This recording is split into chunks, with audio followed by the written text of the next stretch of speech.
Hey folks, Vivi here! As I'm sure you've seen, over at VVizard's Final Frenzy, we've come out with a massive collaboration to bring y'all Soma Cruz and Gergoth from the Castlevania series. As you can imagine, this content scope here was nearly unprecedented, and being a Castlevania project, I just had to jump in and give it my all. So this video will be about showcasing just about everything I did and how it came to be. Of course, my main contribution was Gergoth's home stage, Condemned Tower. Early on, Dopefish and I agreed that this would be the best choice for its stage, and it didn't take long for her to make a prototype for the stage's mechanics.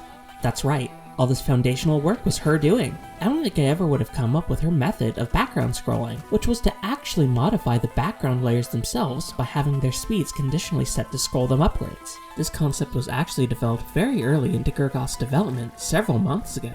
Even rudimentary breaking graphics were present, as can be seen by the labeling of cracks and shit, as Dopefish so eloquently wrote. This particular asset stayed a surprising amount of time through development somehow, being the last sprite that was fully replaced. After I wrapped up things for my VViversary presentation this year, I worked constantly on giving the stage proper graphics. For many stages, I actually work off of the source graphics pretty closely. I started with a mock-up using game screenshots and ripped sprites. I actually have been told this particular example was very cursed. Here's what Dracula's Keep's version of this mock-up looked like, as an aside. Back to the tower, first to be properly sprited was the ground itself. Then the pillar patterns, an early inner tower concept, the outer walls, the finalized inner walls that better take account for 2D perspective, the moon, the background pillars, the very unusual looping cloud texture, the mural and chains, and finally, a special gradient that makes the tower look like it's far into the skies. If you wonder how the mural works, it's actually a non-looping foreground layer that moves up at the same speed as the main stage. Even when effectively lifting elements directly to rivals, the creative translation takes a lot of work, and I hope this shows just how much dedication it takes. Next were the platforms. I've started becoming the resident platform expert among the Final Fantasy cast, and that's mainly because I find every way I can to mess them up until they work. They're visually based on a generic floating platform on the outside, and a hanging platform that often appears outside when you're close to an entrance. I noticed that the difference in color between the interior and exterior structure is likely because of the lighting, which is why the floating platform appears yellow here. The layout randomization feature was actually pretty simple. All I do is, through Dopefish's original stage spawning code, attach the platforms to a certain Y value proportional to the stage while it spawns. There's checks for if the stage should have 0 to 3 interior platforms, and whether it should have an exterior set. For a single interior platform, the X value is also randomized. There's a few other restrictions on top of this, but that's the gist of it. With just these few checks, I believe this stage is pretty high up there on the list of stages with the highest amount of potentially unique platform layouts. The default inverted triplat layout was admittedly chosen a bit arbitrarily. I simply hadn't gotten to design a stage with one before, and it was just quirky enough that Dopefish and I agreed it fit well. Then, of course, were the visual effects of the stage crumbling. In addition to the properly drawn cracks and shit, the stage had flashing to indicate taking damage, also designed by Dopefish, as well as crumbling debris that appear more and more as you get closer to breaking the floor. You may recognize this effect from the ice platforms in Homecoming Hijinks, where the ice shards appear when jumping on them. Believe it or not, they're just projectiles that lack any collision. It's a much easier and less resource-intensive of a method to create visual effects with physics. After all, why not play with the strengths of the engine? The floor's destruction was recreated as faithfully to the original effect as I could get, with not just the broken pieces of the floor appearing to fly alongside the fighters, also projectiles I'll add, but with a dust cloud effect as well, which I took inspiration from Petite's execution of Dracula's mist effects. If I decrease the amount of time between stage respawns, you can make out the illusion of these effects pretty easily. Finally, there's a few unusual issues this stage presented in development that I had to solve. You may recall in the presentation that there's a small piece of floating debris that creates a small piece of collision you might be able to save yourself on as you fight. Well, that wasn't originally meant to be the case. For some odd reason, rivals will force the Aether Form's unique collision to be replaced if there's no baked-in collision present at all. Now, this issue could be solved by just making the solid collision article always present, but just not react to hits on the Aether Form, right? Unfortunately, this presents a different issue. Certain basecast interactions, such as Sylvanos' up special, do not work properly on article solids. While this is a sacrifice we're willing to make for a more gimmicky stage, we decided that a basic stage should always prioritize consistent gameplay. Hence, another illusion, and we just act as if the limitation was simply a normal design choice. Granted, even if there becomes a solution to this issue in the future, I think I prefer to keep it how it is. It creates an interesting dynamic to the stage, I believe. Secondly was something I got inspired from all my CPU coding: AI recovery zones. Due to the way rivals typically expect stages to be formed, having a stage be composed of a temporary solid confuses the AI so much that they typically refuse to recover until it's far too late.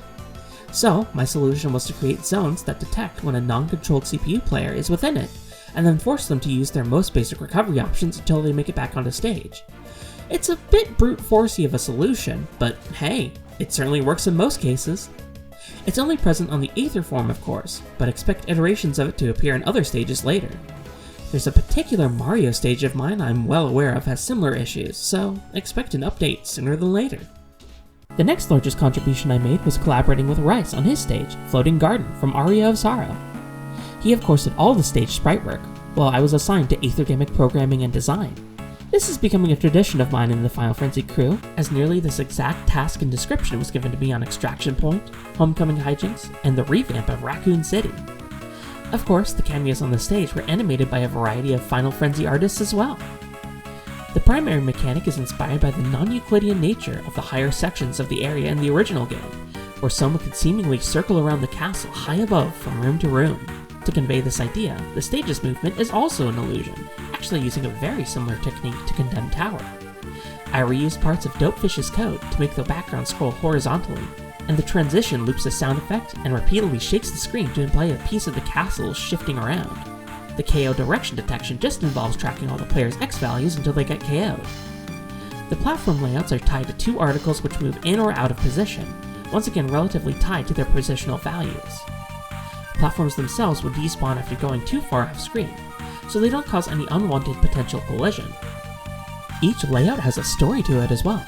The default layout was designed by Rice, since he didn't have a quad platform stage layout yet. The area to the right is inspired by sections in the original game, where floating platforms would raise and lower you between floors. To the left, this layout was inspired by a proposal Rice had made for a layout, but was augmented once we had a better foundation of how the stage would work. Past either of these are layouts that may look familiar to longtime VVizard fans. They take after his old sprite rip stages for the Of Sorrow games, being the Castle Corridor and the Cursed Clock Tower. For this location is covered entirely with a ceiling, intending to act as a tense Hyrule Fight Club moment towards the end of a match, and gets to be an opportunity to experiment with ceiling collision, something I don't get often. The idea is the fight would constantly cycle between calm and hectic layouts, no matter where you were sent next, to keep a balanced flow to the gameplay. Speaking of ceilings, while it's generally impossible for a fighter to get on top of one of them, it can still happen depending on how unusually good a fighter can be at recovering. For cases like these, I was given the okay to spawn a death box on top of the player, so don't think you can get away with a cheap camping spot. Funnily enough, I had an opportunity to reuse the AI recovery zone again. CPUs don't understand that they shouldn't be on platforms that are moving towards a blast zone, so while testing, they'd often stay on retreating platforms until they die. Here, the zones are used to urge the fighters to jump when idling, to which their recovery phase properly kicks back in. Now I can finally show off my cameo work.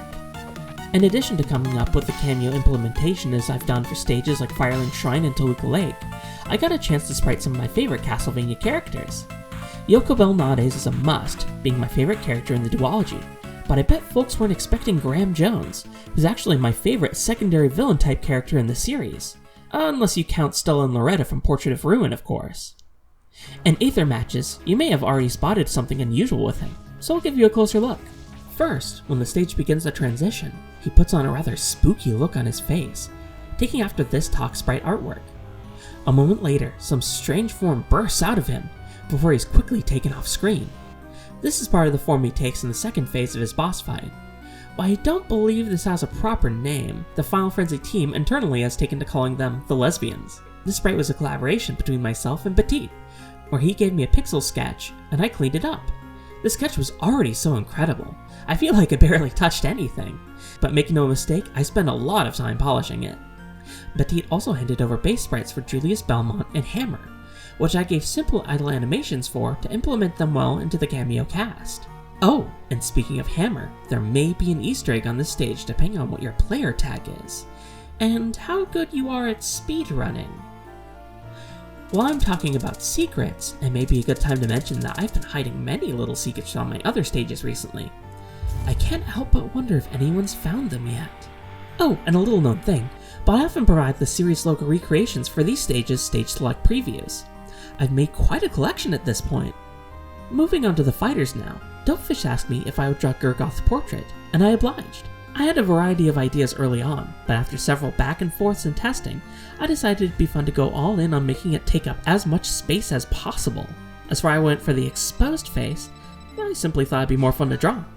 I also drew its character select icon.